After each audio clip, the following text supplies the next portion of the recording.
Hello दोस्तों, body का self cleaning mechanism यानी खुद का रिपेयर का सिस्टम जो कि आपकी उम्र को, डिजीज प्रिवेंशन को और सेल्स के रिपेयर को मैनेज करता है, इसे ऑटोफैजी बोलते हैं। आज हम बात करेंगे इससे हम कैसे ट्रिगर कर सकते हैं ऑटोफैजी के सिस्टम पर और उसके ट्रिगर फैक्टर्स पर और उसको कम करने वाले फैक्टर्स पर और उसके इन्फ्लेमेशन रिलेशन पर ऑलरेडी हमने काफ़ी वीडियोस किए हैं। आज हम बात करेंगे किस किस तरीके से आप ऑटोफैजी के सिस्टम को एक्टिवेट कर सकते हैं और इसका फ़ायदा अपनी बीमारियों को कम करने में यूज़ कर सकते हैं। टॉपिक पर जाने से पहले जो लोग हमारे चैनल पर नए हैं उन्हें रिक्वेस्ट करूंगा चैनल को सब्सक्राइब करें। हमारे चैनल का पर्पज़ है लोगों को हेल्दी बनाना, हेल्थ एजुकेशन के द्वारा। इस मिशन में आप हमारे सहभागी बन सकते हैं। चैनल को सब्सक्राइब करके, वीडियोज़ को लाइक करके, यदि कंटेंट यूजफुल लगता है तो फ्रेंड्स फैमिली के साथ शेयर भी करिए। टॉपिक के दौरान कुछ प्रैक्टिकल यूटिलिटी की बातें, कुछ साइंटिफिक फैक्ट्स, कुछ एक्सपीरियंस के पॉइंट्स और हमारे ओवरऑल इस मामले में वर्डिट क्या है, ये सारी चीज़ें आपको बताऊंगा, तो बने रहिए मेरे साथ एंड तक। चलिए शुरू करते हैं।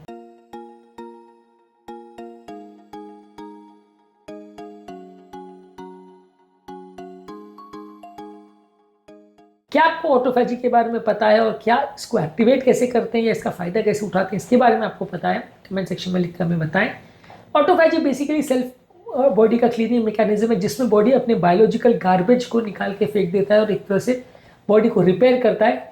जिस तरह से हम किसी सड़क को या जिस तरह से हम किसी भी चीज़ को अगर बार बार यूज़ करते तो डैमेज हो जाता है, तो उसमें बार बार रिपेयर करते रहना ज़रूरी है ताकि वो लंबे समय तक चल पाए। उसी तरह बॉडी का भी रिपेयर सिस्टम ज़रूरी है। यदि बॉडी का रिपेयर गड़बड़ हो जाता है तो उससे बॉडी खराब होती है। बेसिकली इसको एक्टिवेट करने के लिए सबसे नेचुरल और अच्छा तरीका है इंटरमिटेंट फास्टिंग। इस मामले में 2016 में एक आर्टिकल पब्लिश हुआ था जहाँ पे बताया गया था कि न्यूट्रिएंट डिप्रीवेशन की वजह से ऑटोफैजी जो है एमटॉर पाथवे इनहिबिट होने की वजह से एक्टिवेट होती है।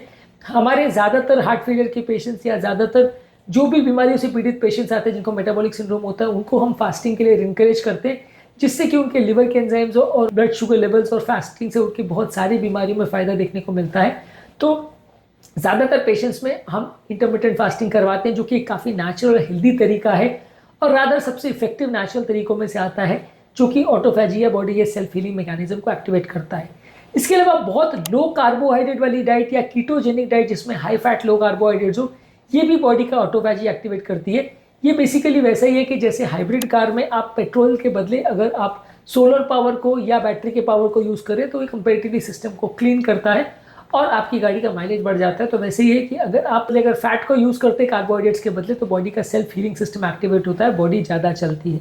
इसके अलावा हाई इंटेंसिटी इंटरवल ट्रेनिंग जो कि आपकी मसल्स को, बॉडी को और ब्रेन सेल्स को ट्रेन करता है, ये भी ऑटोफैजी को अपरेगुलेट करता है। 2019 में सेल मेटाबॉलिज्म में एक आर्टिकल पब्लिश हुआ था जिसमें बताया था कि ये HIIT जो कि बेसिकली एक्सरसाइज का तरीका है, ये आपके स्केलेटल मसल्स को ज़्यादा एक्टिवेट करता है। ये एक्सरसाइज के तरीके और जिम वाले वीडियोस में हमने इस पर ऑलरेडी वीडियोस करे हैं। इसके अलावा ऑटोफैजी तब बूस्ट होती है जब आपके ब्लड इंसुलिन लेवल्स कम होता है। जितना लो इंसुलिन रहेगा उतना आपका ऑटोफैजी ज़्यादा एक्टिवेट होगा। जर्नल ऑफ क्लिनिकल इन्वेस्टिगेशन में एक आर्टिकल पब्लिश हुआ था जहाँ बताया गया था कि हाई इंसुलिन लेवल आपके ऑटोफैजी को इनहिबिट करता है। तो इंसुलिन रेजिस्टेंस जिस भी कारण से और टाइप 2 डायबिटीज जिसको भी है उसको ऑटोफैजी कम होगी। उसको यदि हमने कंट्रोल कर लिया तो इंसुलिन रेजिस्टेंस कम होगा, ऑटोफैजी इंप्रूव होगी। शॉर्ट टर्म प्रोटीन रेस्ट्रिक्शन अगर आप करते हैं तो इससे भी ऑटोफैजी एक्टिवेट होती है और ये आपके लिवर और इम्यून सेल्स को इंप्रूव करता है। नेचर रिव्यूज में एक आर्टिकल पब्लिश हुआ था जहाँ बताया गया था कि लो अमीनो एसिड अवेलेबिलिटी एक वेल एस्टैब्लिश्ड ट्रिगर फैक्टर है ऑटोफैजी में, मैमेलियन सेल्स में। इसके अलावा स्लीप डिप्रीवेशन ऑटोफैजी को कम करता है। अच्छी क्वालिटी की स्लीप होती है तो वो भी ऑटोफैजी को एक्टिवेट करता है। ब्रेन का क्लीनिंग सिस्टम जो है वो 60% डीप स्लीप के दौरान एक्टिवेट होता है और इसी के पैरेलल में आपका ऑटोफैजी भी होता है। रिसेंटली हमारे पास एक IT प्रोफेशनल आए थे जिनको माइग्रेन्स की प्रॉब्लम थी, लेकिन स्लीप हाइजीन इंप्रूव करने के बाद उनके माइग्रेन की प्रॉब्लम और हेडेक की फ्रीक्वेंसी रेगुलरली इंप्रूव हुई और उनको दवाइयों की ज़रूरत भी कम हुई। तो बॉडी की बहुत सारी बीमारियाँ अच्छी स्लीप लेने से कम हो जाती हैं। इसके अलावा पॉलीफिनॉल जो कि कई नेचुरल फूड जैसे गुरकुमिन जो कि हल्दी में होता है, EGCG जो ग्रीन टी में होता है और रेस्वेराट्रोल जो कि रेड वाइन और रेड ग्रेप्स में होता है, ये आपकी बॉडी के ऑटोफैजी को एक्टिवेट करता है। ये एक तरह से बॉडी के SIRT1 पाथवे को और AMP काइनेज पाथवे को एक्टिवेट करता है जो बहुत इंपॉर्टेंट मार्कर्स है जिसकी वजह से ऑटोफैजी या सेल्फ हीलिंग मैकेनिज्म एक्टिवेट होता है। तो ये आप ज़्यादा मात्रा में लें तो फायदा हो सकता है। इसके अलावा साइकोलॉजिकल स्ट्रेस आपकी ऑटोफैजी को इनहिबिट करता है। जितना ज़्यादा मानसिक तनाव होगा उतना आपका बॉडी का सेल्फ हीलिंग सिस्टम खराब हो जाएगा। हीट एक्सपोजर जैसे कि हॉट बाथ या सोना थेरेपी अगर आप लेते हैं तो ये भी आपके स्ट्रेस करता है और इससे भी हीलिंग मैकेनिज्म एक्टिवेट होता है। इस मामले में एक आर्टिकल पब्लिश हुआ था जर्नल ऑफ अप्लाइड फिजियोलॉजी में जहाँ बताया गया था कि सोना बात लेने से या हीट एक्सपोजर करने से बॉडी का सेल्फ हीलिंग मैकेनिज्म एक्टिवेट और उससे रिलेटेड प्रोटीन्स एक्टिवेट हो सकते हैं।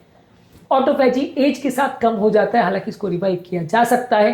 अगर आपको बॉडी में कोई इन्फेक्शन हो तो टेम्परली आपकी ऑटोफैजी को एक्टिवेट करता है। इन्फ्लेमेशन अगर बॉडी में है तो टेम्परली आपके ऑटोफैजी और हीलिंग को एक्टिवेट करता है। पर लॉन्ग स्टैंडिंग अगर बॉडी में इन्फ्लेमेशन या सूजन हो तो वो ऑटोफैजी को कम करता है।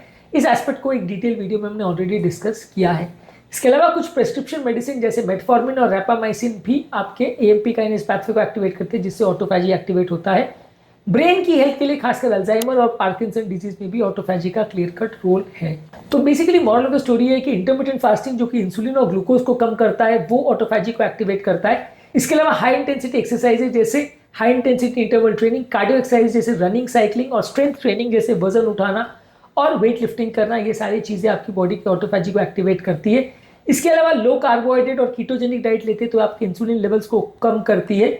इस मामले में आप हेल्दी फैट जैसे और avocado, coconut oil, olive oil लीजिए। ओमेगा 3 फैटी एसिड्स वाले फूड प्रोडक्ट जैसे सैल्मन, सार्डिन और वॉलनट्स लीजिए।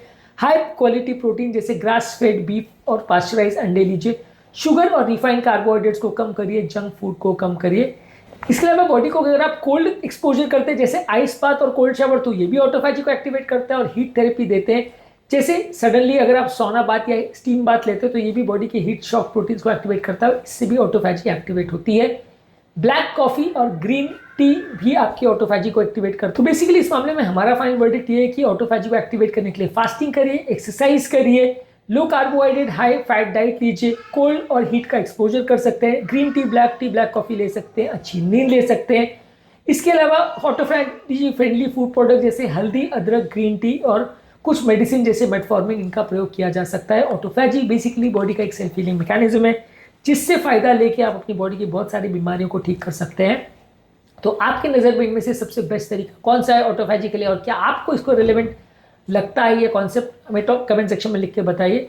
उम्मीद करूंगा कि आज के टॉपिक में कुछ नई बातें जानने को मिली होगी। जो लोग हमारे चैनल पर नए हैं मैं रिक्वेस्ट करूंगा कि चैनल को सब्सक्राइब करें। हमारे चैनल का पर्पज़ है लोगों को हेल्दी बनाना, हेल्थ एजुकेशन के द्वारा। इस मिशन में आप हमारे सहभागी बन सकते हैं चैनल को सब्सक्राइब करके, वीडियोस को लाइक करके और फ्रेंड्स फैमिली के साथ इस कंटेंट को शेयर करके। यदि आपको हमारा कंटेंट अच्छा लगता है तो कमेंट सेक्शन में लिख के हमें ज़रूर बताएं, आपके कमेंट्स का हमें इंतजार रहेगा।